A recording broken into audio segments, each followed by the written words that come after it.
So what about also, Scott Miner, the CIO of Guggenheim's investment management division, he said he believes the next recession is coming within the next 2 years. I mean, is that what your kind of timeline is? I think it actually could be sooner. What you see the Fed doing now is tightening monetary conditions.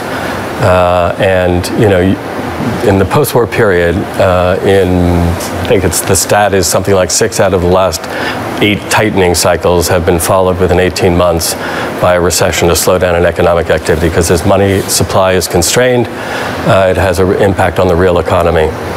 Moreover, I think the uncertainty created by the president's tariff initiative is likely to reduce business investment, increase cost to consumers and producers in the United States, and reduce the sales opportunities for U.S. producers. So you're already seeing that. The Harley move is a response to, the possibility of increasing tariff levels both here and in Europe. And so, the impact of the uncertainty that this resort to tariffs as a tool of trade negotiations creates for businesses, and the increasing cost for consumers is likely to see a slowdown in demand here in the United States. So I was at a value investing conference recently, and one of the distressed investors that spoke was licking his chops because while it's quite quiet now and maybe value isn't there, he was saying the setup is phenomenal. Yeah. That there are going to be amazing opportunities in the next couple of years. Talk to us about the size of the various markets and where you see opportunities. Well, let's start with just overall credit quality. So the high yield and leveraged loan market at all-time high, outstanding debt. The credit quality of the investment grade sector, 50% is at the lowest rung of investment grade, which is a sign of the deterioration in the quality of credit. Corporate debt to GDP is at the highest level it's been in U.S. history. So I think that's what those distressed investors are looking at. For the economy, for workers and producers and consumers, this is a very scary scenario.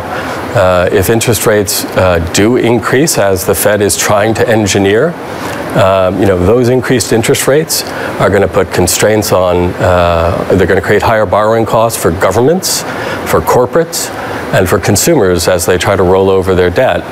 And that the incremental debt service that the higher interest rates will create, puts a constraint on investment, on spending, and could very well lead to a recession.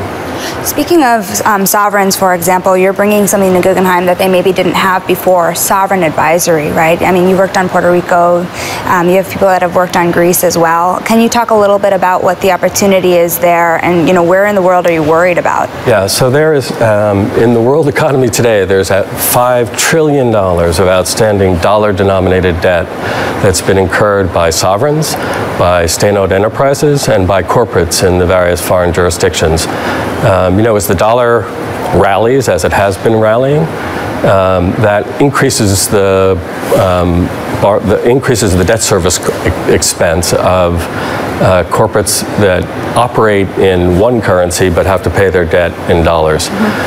They earn revenues in a local currency and then have to convert them to dollars. So that increases the debt service burden both on these sovereigns and corporates. So we see, again, as a result of just the buildup of debt stocks across the globe in dollar terms, we see there being, and potential volatility of exchange rates, we see a real opportunity. There's a real opportunity because there's going to be real financial distress. And how are capital structures changing, be it sovereign capital structures or just domestic company? Well, they're more levered. I mean, that's the bottom line. And in a rising interest rate environment, a more levered company that has to refinance debt at a higher price is going to find itself constrained, both potentially to default, but more importantly, constrained in its ability to invest and grow its business. It reduces financial flexibility, and that will create, I think, an opportunity. Now, strategic opportunities, right? As companies get into financial distress, often they become,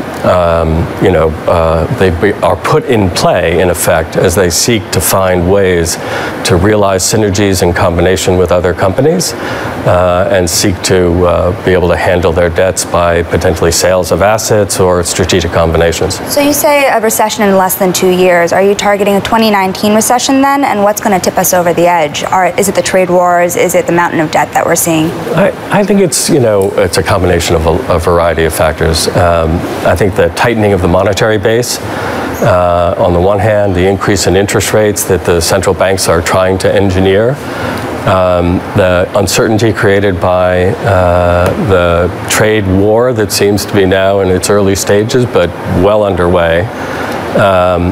All of these factors are creating uncertainty in the business environment and increasing costs, both debt service costs and intermediate input and final goods costs to consumers and industries alike. And so, that to me seems like a perfect storm, creating conditions where a recession is very likely and the increased incidence of defaults and delinquencies are higher. So as you move in-house, and you're co-chairman now of Guggenheim Securities as well, so you have a lot more on your plate, but just in terms of restructuring, bankruptcies and the recession that's coming, what are you prepping for? What have you, the analysts, working hard on?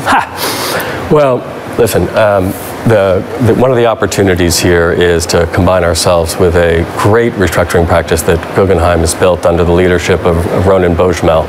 He actually has put together, over more or less the same time frame that we've built our firm inside of Guggenheim, a restructuring team that's about the same size as our team.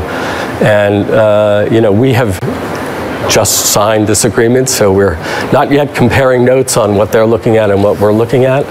But I would say that, if you go back to the financial crisis, where financials really were obviously in need of some significant recapitalization, which they got courtesy of the United States government, but their distress led to, the collapse of a number of LBOs that had been done in that 2006-2008 timeframe.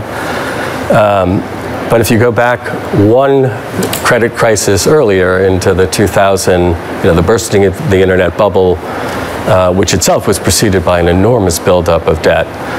The business sectors that rely on debt for expansion, for acquisitions, and for dividend recapitalizations are generally in the tech, media, and telecom sector. There are tremendous use of debt as a way to finance an acquisition or to finance an LBO. In the industrial sector, if you have a recession, industrials generally lever themselves 3 to 5 times.